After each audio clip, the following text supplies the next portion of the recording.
things that we have to focus on as we get back tomorrow. We get back to work, look at it, and evaluate our performance. And then look at the things we got to do moving forward. And it's always that. It's all about the work. It's all about the time spent in preparing and getting yourself ready to play so you can go out there and just do really the basic things well and consistently throughout the game. So we will do that and get ourselves back to work tomorrow. But I felt like we put ourselves in a position to win, and we didn't. And so that hurts. It should. And now we have to take that and we need to learn from it and apply the things that we can control and do a much better job of and focus on, and actually go and do those things as we move into this next week, starting with tomorrow. So questions? We'll start with questions from the people that are here. Bennett Durando. Hey, Bryan, can you sort of take us through what the sort of the play call process is on that timeout with the 4th down at the goal line? Is it you and Bobo who has the play ready? And just sort of take us through the decision on that, please. Yeah, we talk about it. Everybody kind of gives their input, and then we have those plays are pre-planned and scripted in those areas. So those are things that you work on, and I got to go back and look at it on exactly what happened. Obviously, we didn't execute it or get the play out result that we wanted. So, but those are things that you go into a game plan, and believe it or not, you actually spend time on it, working through it, and going through the different scenarios and get to that moment. That's the play selection that you have and what you choose. So we went to that menu of plays, and it didn't hit like we wanted it to. Next question, Jordan Hill. Bryan, I wanted to ask about early in that 3rd quarter, the trick play, just sort of what was the thinking and how, they kind of played out. Well, we thought we had something throughout the week watching film that it was going to be a good call for us, and came out of it. And part of that is if it's not there, it's, get what you can out of it. And we fumbled the ball. We turned the ball over. So that was, one of the plays. Anytime there's a turnover in a game, all right, that becomes a major factor. And, for us, our goal is always +1. So we got to figure out a way to get it back. And we got to create that on the defensive side. The offense gives it up. But we were trying to be aggressive, and, I thought, didn't see that it was there, and tried to go do exactly what we talked about. The ball got put on the ground, and they recovered it. And it became a big turnover at the start of the 3rd quarter. And so that did not get us off to the fast start that we wanted coming out. Question from Justin Ferguson. Bryan, were you surprised at the lack of pass rush from you guys? And it seemed like Clifford had a lot of time to throw the ball, and he completed, the vast majority of his throws today. I thought early on there was one that he stood back there for, it seemed like about 10 seconds early in the game. I thought we got better pass rush after that. But you gotta find ways to get after the quarterback, and you gotta find ways to get the ball out of his hand. I thought he did a good job. He escaped a couple times from what I remember, and made some throws in the perimeter. That goes back to coverage.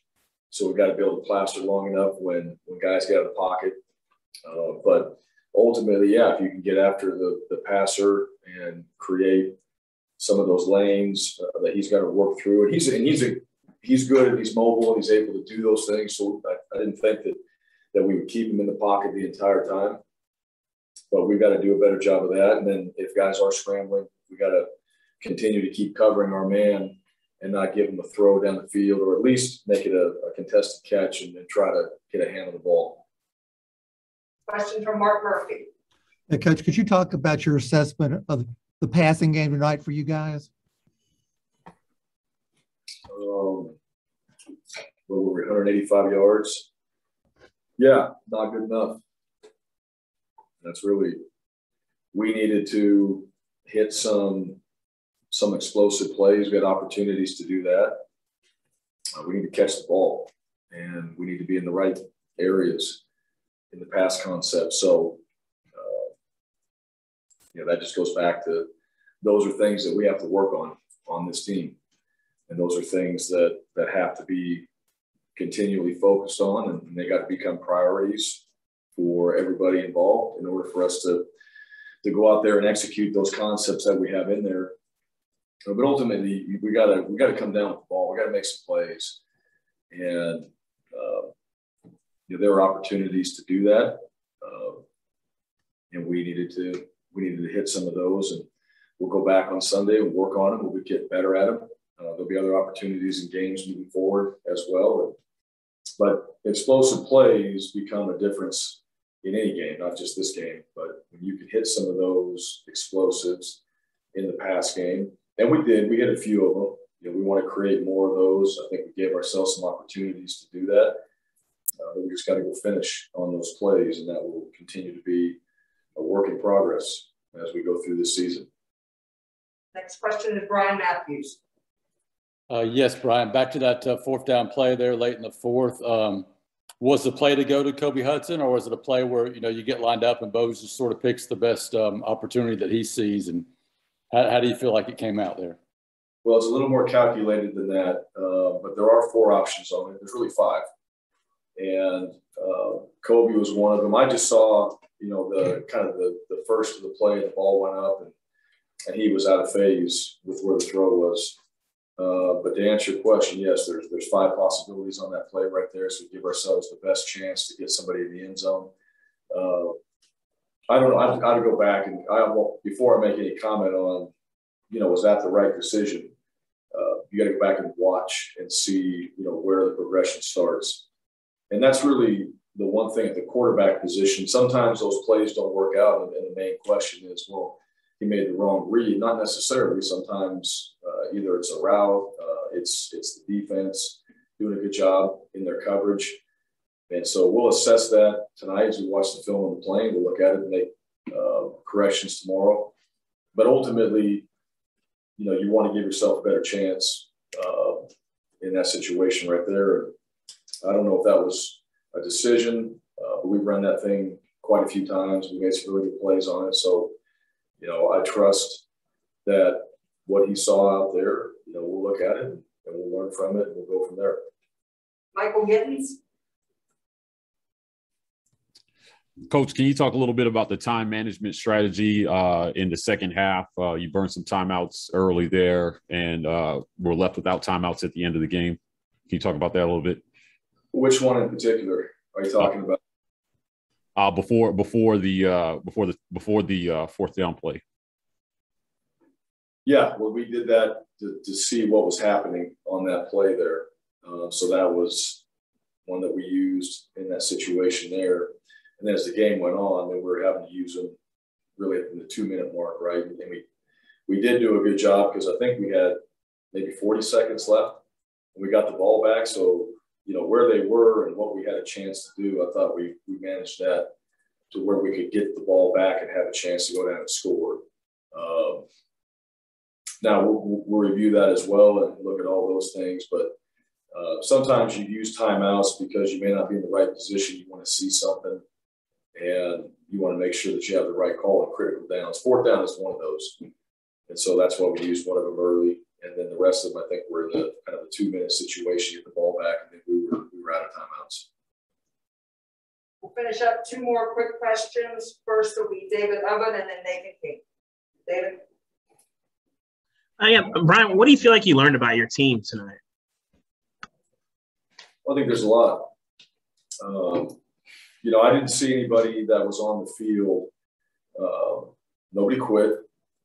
All right, everybody was locked in on the sideline as far as we brought them over there. We had to make decisions and adjustments and those things.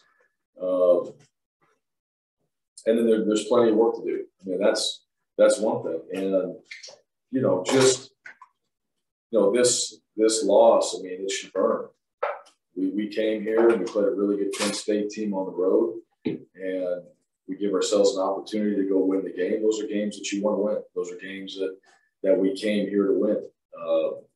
We didn't come here just to play and be in the game. We came here to win the game. And, that's going to be the mindset with everybody around in this program, not just showing up and playing well, but finding a way to win. And, you know, the road is a big part of that. You want to be a championship team, you got to win on the road. Half your games are on the road. Ultimately, from this point on, you know, what do we do tomorrow? You know, what's the attitude? What's the focus? What's the effort that we're going to get from this team? I mean, I think there's a lot of guys in that locker room that are disappointed, and we all should be. And I think it's something that you want to absorb and take in, and then you do everything in your power to figure out a way to not let that happen again. And, you know, that's everybody. Anytime, and really it should be every single week, in my opinion, as you go back and look at it. You're always trying to do everything you can to put yourself in the best position. Well, that starts on Sunday and it goes all the way through Friday, and Saturday's game day. So it doesn't happen on just game day. You got to put in the work. You got to do it all the time. You got to leave no stone unturned and prepare yourself in a way that you're going there to win, not just be a part of it. And I thought we had a lot of guys that prepared themselves to win. I think that we have to get better at that. I don't think it's okay just to feel good about, hey, getting in there and just and playing and losing the game. I think there's a lot of things that we can take away from it and learn that will be positives, but at the same time, it's still got to have that sting. And, you know, it's got to be that fuel for the fire. You know, as you come back and go to work, there's got to be that internally that you want to go out there and do a better job. That's everybody. That's not just our players. That's everybody in this program. So hopefully tomorrow when we get back out there, we all feel that way and we put in the work, and then we learn from that. And then the reality of that is, you know, once you do that and once you learn that, then that should become, you know, how we operate every day, not just because, you know, we have to lose a game to figure that out. So that's what I saw tonight. Those are the things that we have to learn from this.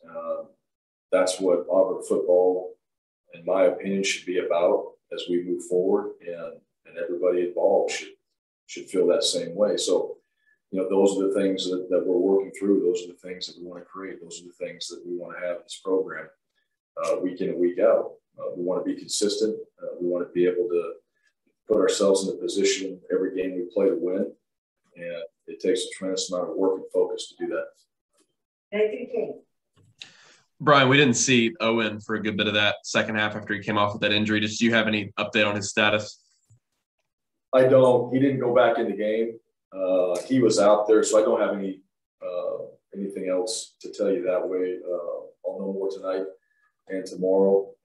Owen's he's a tough player. He's a tough person. So, you know, I imagine we'll figure out what that looks like and how we operate that going into next week. Coach, thank you very much. We'll reset in a minute. We have Johnson in the center.